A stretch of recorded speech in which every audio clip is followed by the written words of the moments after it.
Doctor, ಮಗು ಹೇಗಿದೆ? ಚೆನ್ನಾಗಿದೆಯಾ? ಹೆಲ್ತಿಯಾಗಿದೆಯಾ? ಮಗು ತುಂಬ ಚೆನ್ನಾಗಿದೆ. ಮಗುಗೇನು ಪ್ರಾಬ್ಲಮ್ ಇಲ್ಲ. ಆದರೆ ಇವರೇ ವೀಕ್ ಇದ್ದಾರೆ. ಇನ್ನೂ ಸ್ವಲ್ಪ ಸ್ಟ್ರಾಂಗ್ ಆಗಬೇಕಿದೆ. ಚೆನ್ನಾಗಿ ಊಟ ಮಾಡಿ, ತಿಂಡಿ ಮಾಡಿ, ಟೈಮ್ಗೆ ಊಟ ತಿಂಡಿ ತಗೊಂಡು ಹೆಚ್ಚಾಗಿ ನೀರು ಕುಡೀರಿ. ಡ್ರೈ ಫ್ರೂಟ್ಸ್ ತಿನ್ನಿ, ಹಣ್ಣು ತಿನ್ನಿ, ತರಕಾರಿ ಸೊಪ್ಪು. ಆಲ್ಮೋಸ್ಟ್ ಎಲ್ಲ ಊಟನೂ ತುಂಬ ಚೆನ್ನಾಗಿ ಮಾಡಿ. ಅಷ್ಟೇ, ಡ್ರೈ ಫ್ರೂಟ್ಸ್ ಎಲ್ಲ ಜಾಸ್ತಿ ತಿನ್ನಿ, ಹಣ್ಣುಗಳು ಜಾಸ್ತಿ ತಿನ್ನಿ. ಆಗಾಗ ಜ್ಯೂಸ್ ತಗೋತಾ ಇರಿ. ಇರೋದು ಸ್ವಲ್ಪ ವೀಕ್ ಇದ್ದಾರೆ, ಹಾಗೆಯೇ ಟ್ಯಾಬ್ಲೆಟ್ ಕೊಡ್ತೀನಿ ಇವ್ರಿಗೆ. ಆಮೇಲೆ ಏನಂದರೆ ತಾಯಿಯಾಗೋರು ತುಂಬ ಕೂಲಾಗಿರಬೇಕು. ಸಿಕ್ಕಾಪಟ್ಟೆ ಯೋಚನೆ ಮಾಡಬಾರ್ದು. ಆ ಕಡೆ ಈ ಕಡೆ ಎಲ್ಲ ಯೋಚನೆ ಮಾಡೋದು, ಮಟ್ಟೋದು ಆ ಥರ ಎಲ್ಲ ಮಾಡೋಕ್ಕೆ ಹೋಗ್ಬಾರ್ದು. ಆಯಿತಾ? ಚೆನ್ನಾಗಿ ಊಟ ತಿನ್ನಬೇಕು. ಯೋಚನೆ ಇಲ್ಲದೇ ಅಲ್ವಾ ಸರಿಯಾಗಿ ಊಟ ತಿನ್ನೋಕ್ಕಾಗೋದು. ಟೈಮ್ ಸರಿಯಾಗಿ ಊಟ ತಿನ್ನಬೇಕು, ಅದೊಂದು ಪ್ರಾಬ್ಲಮ್. ಮತ್ತು ಇವರೇ ವೀಕ್ ಇದ್ದಾರೆ. ಮಗುಗೆ ಏನೂ ತೊಂದರೆ ಇಲ್ಲ. ಇವರು ಏನಾದ್ರೂ ಸರಿಯಾಗಿ ಇವ್ರು ಹೆಲ್ತ್ ನೋಡ್ಕೊಳ್ಳಿಲ್ಲ ಅಂದರೆ ಮಗುಗೂ ತುಂಬ ಎಫೆಕ್ಟ್ ಆಗುತ್ತೆ. ಮಗು ಅಂತೂ ಆರೋಗ್ಯವಾಗಿದೆ. ಅದರ ಸ್ವಲ್ಪ ಇನ್ನೊಂದು 4 ಮಂತ್ ಸ್ಕ್ಯಾನಿಂಗ್ ಮಾಡಿಸ್ತೀರಲ್ಲ, ಆವಾಗ ಗೊತ್ತಾಗುತ್ತೆ. ಆವಾಗ ಹೇಳ್ತೀವಿ ಯಾವ್ದು ಏನು ಇಂಪ್ರೂವ್ ಆಗಿದೆಯೋ ಏನಾಗಿದೆ ಅಂತ. ಇವಾಗ ಸ್ಕ್ಯಾನಿಂಗ್ ಎಲ್ಲ ಸರಿಯಾಗಿ ಬಂದಿದೆ, ಅದರಲ್ಲೇನು ಪ್ರಾಬ್ಲಮ್ ಇಲ್ಲ. ಇವರು ಸ್ವಲ್ಪ ಸ್ಟ್ರಾಂಗ್ ಆಗಬೇಕು, ಮತ್ತು ಊಟ ತಿಂಡಿ ಸರಿಯಾಗಿ ತಿನ್ನಬೇಕು. ಪದೇ ಪದೇ ಅದನ್ನೇ ಹೇಳ್ತಾ ಇರ್ತೀನಿ. ನೆಕ್ಸ್ಟ್ ಟೈಮ್ ಬಂದಾಗ ನೀವು ಮಾಡಿರೋ ತಪ್ಪನೆ ಮತ್ತೆ ಮತ್ತೆ ಮಾಡಿ ಮತ್ತೆ ಇದೇ ಕಂಪ್ಲೇಂಟ್ ಬಂದರೆ ನಾನು ಸುಮ್ಮನೆ ಆಗೋದಿಲ್ಲ. ಜಾಸ್ತಿ ಟೆನ್ಷನ್ ತಗೋಬಾರ್ದು. ಇಲ್ಲ ಡಾಕ್ಟರ್, ನಾನೇನು ಟೆನ್ಷನ್ ತಗೊಳ್ಳೋದಿಲ್ಲ, ಆರಾಮಾಗಿದ್ದೀನಿ, ಕೂಲಾಗೆ ಇದ್ದೀನಲ್ಲ. ನೋಡಿ ರುಕ್ಮಿಣಿ, ಓಕೆ, ನೀವೇನು ಟೆನ್ಷನ್ ತಗೊಂಡಿಲ್ಲ ಅಂದ್ಕೊಳ್ಳೋಣ. ಇನ್ನು ಮುಂದೆ ಮತ್ತೆ ನಿಮ್ಮ ಆರೋಗ್ಯ ಮುಖ್ಯ. ಆಮೇಲೆ ಯೋಚನೆ ಮಾಡಿದ್ರೆ ಪ್ರೆಗ್ನೆಂಟ್ಗೆ ಲೋ ಬಿ ಪಿ ಆಗೋ ಚಾನ್ಸಸ್ ಇರುತ್ತೆ. ಹೆವಿ ಶುಗರ್ ತಿನ್ನಕ್ಕೆ ಹೋಗಬೇಡಿ. ಇವಾಗ ಎಲ್ಲರೂ ನಾರ್ಮಲಾಗಿ ಶುಗರ್ ತಿನ್ನಬೇಕು, ಆಯಿತಾ? ಆಮೇಲೆ ನಿಮ್ಮ ಹೆಲ್ತ್ ಇಂಪಾರ್ಟೆಂಟು. ಪ್ರೆಗ್ನೆಂಟ್ ಆದವ್ರಿಗೆ ಈ ಕಾಲದಲ್ಲಿ ತುಂಬ ಹೆಲ್ತ್ ಇಶ್ಯೂ ಬರುತ್ತೆ. ಇತ್ತೀಚೆಗಂತೂ ಸಿಕ್ಕಾಬಟ್ಟೆ ಹೆಲ್ತ್ ಇಶ್ಯೂ ಬರ್ತಾ ಇರುತ್ತೆ. ಅದಕ್ಕೋಸ್ಕರ ನೀವು ಮುನ್ನೆಚ್ಚರಿಕೆಯಾಗಿ ತುಂಬ ಚೆನ್ನಾಗಿ ನಿಮ್ಮ ಆರೋಗ್ಯನ ನೀವು ನೋಡ್ಕೋಬೇಕು. ನಾನು ಬರೋಂತಹ ಎಲ್ಲ ಪೇಷಂಟ್ಗೂ ಹೇಳ್ತಾ ಇರ್ತೀನಿ, ನೀವು ಮೊದಲು ನಿಮ್ಮ ಆರೋಗ್ಯದ ಕಡೆ ಗಮನ ಕೊಡಿ ಅಂತ. ನಾವು ಡಾಕ್ಟ್ರು ತುಂಬ ಜನ ಇದ್ಮೇಲೆ ಪೇಷಂಟ್ ಕಡಿಮೆ ಆಗಬೇಕು. ಇಲ್ಲ, ಹಾಗಾಗ್ತಾ ಇಲ್ಲ. ದಿನದಿಂದ ದಿನಕ್ಕೆ ಪೇಷಂಟ್ ಸಂಖ್ಯೆ ತುಂಬ ಜಾಸ್ತಿ ಆಗ್ತಾ ಇದೆ. ಮೊದಲು ನಿಮ್ಮ ಆರೋಗ್ಯ ನೋಡ್ಕೊಳ್ಳೋದಿಲ್ಲ, ಅದು ಇದು ಅಂತ ಆ ಕಡೆ ಈ ಕಡೆ ಎಲ್ಲ ಯೋಚನೆ ಮಾಡ್ತೀರಾ. ಅದಕ್ಕೋಸ್ಕರನೇ ಇದು ನನ್ನ ಎಕ್ಸ್ಟ್ರಾ ಸಜೆಸ್ಟ್ ಅಷ್ಟೇ. ನಿಮಗೆಲ್ಲ ಸಜೆಷನ್ ಕೊಡ್ತಿರೋದು ಎಕ್ಸ್ಟ್ರಾ. ಏನೋ ನೀವು ಒಬ್ಬರೇ ಅಂತಲ್ಲ, ಎಲ್ಲರೂ ಪ್ರತಿಯೊಬ್ಬರು ತುಂಬ ಚೆನ್ನಾಗಿ ನೋಡ್ಕೋಬೇಕು. ಇತ್ತೀಚೆಗಂತೂ ಪ್ರೆಗ್ನೆಂಟ್ಗಳಿಗೆ ತುಂಬ ತುಂಬ ಅಂದರೆ ತುಂಬ ಹೆಲ್ತ್ ಇಶ್ಯೂ ಆಗ್ತಾ ಇದೆ. ಡೆಲಿವರಿ ಟೈಮಲ್ಲೆಲ್ಲ. ಯಾಕೆ? ಅವ್ರ ಆರೋಗ್ಯ ಚೆನ್ನಾಗಿ ನೋಡ್ಕೊಂಡಿರೋದಿಲ್ಲ. ಆಮೇಲೆ ಅವಾಗ ಅವ್ರು ಚೆಕಪ್ ಮಾಡಿಸ್ಕೊಂಡಿರೋದಿಲ್ಲ. ಅವ್ರಿಗೇನಾದರೂ ಹೆಲ್ತ್ ಇಶ್ಯೂ ಆಗಿದ್ರೆ ಅವ್ರಿಗೆ ಗೊತ್ತಿರೋದಿಲ್ಲ, ಸುಮ್ಮನೆ ಇದ್ದು ಬಿಡ್ತಾರೆ. ಅದಕ್ಕೋಸ್ಕರ ಹೇಳ್ತಿರೋದು, ಸರಿಯಾಗಿ ತಿಂಗಳು ಬಂದು ಸ್ಕ್ಯಾನಿಂಗ್ ಮಾಡಿಸ್ಕೊತಾರೆ. ಒಳ್ಳೆ ಫುಡ್ ತಿನ್ನಿ, ಅಷ್ಟೇನೇನು ಪ್ರಾಬ್ಲಮ್ ಇಲ್ಲ. ತುಂಬ ಚೆನ್ನಾಗಿದೆ ಮಗು ಅಂತೂ.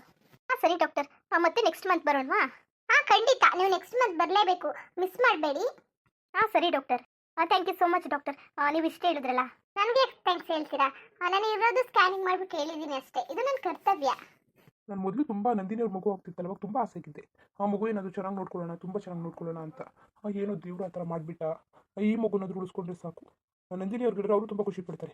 ಸ್ಕ್ಯಾನಿಂಗ್ ಹೋಗ್ಬಿಟ್ಟು ಬರ್ತೀವಿ ಅಂದಾಗ ಸರಿ ಹೋಗಿದ್ದು ತೋರಿಸ್ಕೊಬನ್ನಿ ಅಂತ ಎಷ್ಟು ಖುಷಿ ಪಟ್ಟರು. ಮನೇಲಿ ರುಕ್ಮಿಣಿ ಅವ್ರಿಗಿಂತ ಅಮ್ಮ ಅಪ್ಪನಿಗಿಂತ ಅವರೇ ತುಂಬ ಖುಷಿ ಪಟ್ಟರು. ಇತ್ತೀಚೆಗಂತೂ ತುಂಬ ಬದಲಾಗ್ಬಿಟ್ಟಿದ್ದಾರೆ. ಇವಾಗಂತೂ ಹೋಗಿ ನಂದಿನಿ ಅವ್ರಿಗೆ ಏನೂ ಪ್ರಾಬ್ಲಮ್ ಇಲ್ಲ ಅಂತ ಹೇಳಿದ್ರೆ ತುಂಬ ಖುಷಿ ಪಡ್ತಾರೆ. ಅಲ್ಲ, ಅವ್ರಿಗೂ ಒಂದು ಮಗು ಆಗಿದ್ರೆ ತುಂಬ ಚೆನ್ನಾಗಿರ್ತಾ ಇತ್ತು. ಅವರು ಚೆನ್ನಾಗಿರ್ತಾ ಇದ್ರು. ಅವ್ರಿಗೆ ಮಕ್ಕಳು ಅಂದರೆ ತುಂಬ ಇಷ್ಟ. ತುಂಬ ಫೀಲ್ ಮಾಡ್ಕೊಂಡಿದ್ರು ಮಗು ಕಳ್ಕೊಂಡಾಗ. ಅವ್ರನ್ನೂ ಒಂದ್ಸಲ ಆಸ್ಪತ್ರೆಗೆ ತಂದು ತೋರಿಸ್ಬೇಕಿತ್ತು, ಏನು ಇತ್ತಾ, ಯಾಕೆ ಈ ಥರ ಆಗ್ತಿದೆ ಅಂತ. ಒಂದ್ಸಲ ಕರ್ಕೊಬಿಡ್ತೀನಿ, ಇನ್ನೊಂದು ವಾರ ಅವ್ರನ್ನೂ ಕರ್ಕೊಬಂದು ಹಾಸ್ಪಿಟ್ಲಿಗೆ ತೋರಿಸೋಣ, ಏನಾಗಿದೆಯೋ ಎತ್ತಾಗಿದೆಯೋ. ಅವ್ರ ಮಗು ಅಂದರೆ ತುಂಬ ಇಷ್ಟ. ಅವ್ರನ್ನ ಒಂದ್ಸಲ ಕರ್ಕೊಬಂದು ಡಾಕ್ಟರ್ ತೋರಿಸಿ. ಡಾಕ್ಟ್ರು ತುಂಬ ಒಳ್ಳೆಯವರು ಅನಿಸುತ್ತೆ, ತುಂಬ ಚೆನ್ನಾಗಿ ನೋಡ್ತಿದ್ದಾರೆ. ಕೇಳ್ತೀನಿ ರುಕ್ಮಿಣಿ ಅವರು ಹೇಗೆ ಏನು ಅಂತ, ಡಾಕ್ಟ್ರು ಹೆಂಗೆ ನೋಡ್ತಿದ್ದಾರೆ ಅಂತ. ಏನು ತುಂಬ ಚೆನ್ನಾಗಿ ನೋಡ್ತಾರೆ ಅಂದರೆ ನೆಕ್ಸ್ಟ್ ಟೈಮಿಂದ ರುಕ್ಮಿಣಿ ಅವ್ರನ್ನ ಇದೇ ಡಾಕ್ಟರ್ ಹತ್ರ ಕರ್ಕೊಬಂದು ನಂದಿನಿ ಅವ್ರನ್ನ ಸ್ವಲ್ಪ ಚೆಕಪ್ ಮಾಡಿಸೋಣ. ಪಾಪ ಅವರು ತುಂಬ ಫೀಲ್ ಮಾಡ್ಕೊಬಿಟ್ಟಿದ್ದಾರಲ್ಲ. ಸರಿ, ನೆಕ್ಸ್ಟ್ ಮಂತ್ ತಪ್ಪದೆ ಬನ್ನಿ. ನಾನು ಹೇಳಿರೋದನ್ನೆಲ್ಲ ಫಾಲೋ ಮಾಡಿ.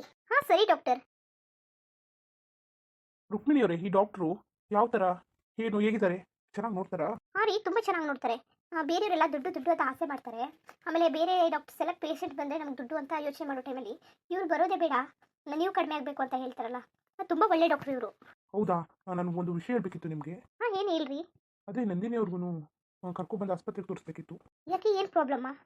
ಹಾಗೇನಿಲ್ಲ, ಪಾಪ ಮಗು ಸತ್ತೋಯ್ತಲ್ಲ, ಆವಾಗಲಿಂದ ಅವ್ರು ತುಂಬ ಬೇಜಾರಲ್ಲಿದ್ದಾರೆ. ನೋಡೋಣ ಅವ್ರಿಗೂ ಮಗು ಏನಾದರೂ ಆದರೆ ಅವರು ಖುಷಿ ಆಗ್ತಾರೆ ಅಂತ. ಅದಕ್ಕೇನಂತೆ, ಕರ್ಕೊಬಂದು ತೋರಿಸಿ, ಅವಳಿಗೂ ಮಗು ಆಗಲಿ. ನಾನೇನು ಅವಳ ಮೇಲೆ ಕೋಪ ಇಟ್ಕೊಂಡಿದ್ದೀನ? ಏನಿಲ್ಲ, ನನ್ನಂಗೆ ಅವಳಿಗೂ ಆಸೆ ಇರುತ್ತೆ ಅಲ್ವಾ, ಮಕ್ಕಳು ಬೇಕು, ಅದು ಬೇಕು, ಇದು ಬೇಕು ಅಂತ. ಕರ್ಕೊಬಂದು ತೋರಿಸಿ. ಅಲ್ಲ, ಅಲ್ಲ ಹೇಳಿದ್ರೆ ನಾವು ಇವಾಗಲೇ ಜೊತೆಗೆ ಕರ್ಕೊಂಬರ್ಬೋದಿತ್ತಲ್ವಾ, ಎಲ್ಲ ಒಟ್ಟಿಗೆ ಕರ್ಕೊಂಬಂದಿದ್ರೆ ಆಗ್ತಿತ್ತು. ಅಲ್ಲ ಈ ವಿಷಯನ ನೀವು ಮೊದಲೇ ಹೇಳ್ಬಾರ್ದಾ ನನಗೆ? ನೀವು ಮೊದಲೇ ಹೇಳಿದ್ರೆ ಹೆಂಗಿದ್ರು ಕಾರಲ್ಲಿ ಬರ್ತಾ ಇದ್ವಿ, ಆರಾಮಾಗಿ ಬಂದು ಹೆಂಗೋ ತೋರಿಸ್ಕೊಂಡು ಹೋಗ್ಬೋದಾಯ್ತು. ಸರಿ ಇವಾಗಲೇ ಬಂದು ಕರ್ಕೊಬಂದು ತೋರಿಸಿ, ಅದಕ್ಕೇನಂತೆ? ಸುಮ್ಮನೆ ಯಾಕೆ ಟೈಮ್ ಮಾಡ್ತೀರಾ?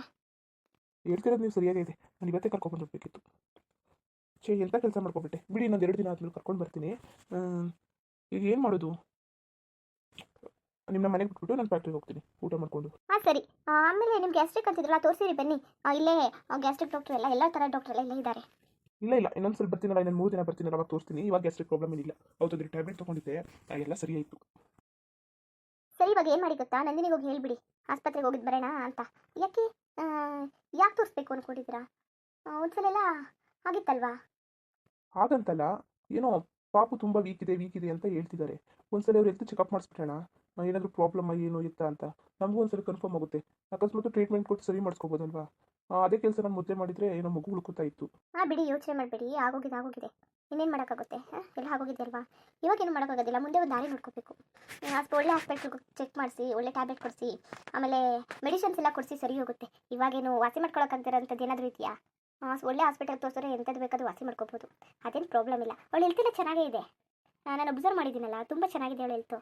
ಆದರೆ ಅವಳೆ ಆಚೆ ಫುಡ್ ಈಚೆ ಫುಡ್ ಎಲ್ಲ ತಿಂದು ಏನೇನೋ ಹೆಲ್ತ್ ಹಾಳು ಮಾಡ್ಕೊತಾಳೆ. ಮೊದಲು ನೀವು ಕಡಿಮೆ ಮಾಡಿ, ಅವ್ಳಿಗೆ ಆಚೆ ಈಚೆ ಕೊಟ್ಟು. ನಾನು ಏನಾದರೂ ಹೇಳಕ್ಕೆ ಹೋದರೆ ಸುಮ್ಮನೆ ನನ್ನ ಜೊತೆ ಜಗಳಕ್ಕೆ ಬೀಳ್ತಾಳೆ. ಅದಕ್ಕೋಸ್ಕರ ನಾನು ಏನು ಹೇಳೋದಿಲ್ಲ.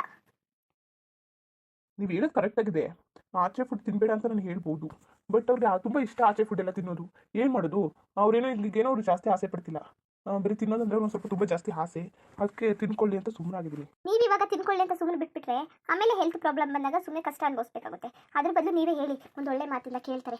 ಸುಮ್ಮನೆ ನಾನು ಹೇಳ್ಬಿಟ್ಟು ತುಂಬ ಗಲಾಟೆ ಆಗ್ಬಿಡುತ್ತೆ. ಅದಕ್ಕೆ ನಾನು ಅವ್ಳಿಗೆ ಏನು ಹೇಳೋದಕ್ಕೆ ಹೋಗೋದಿಲ್ಲ, ಅವ್ಳ ಜೊತೆ ಮಾತೇ ಆಡೋದಿಲ್ಲ.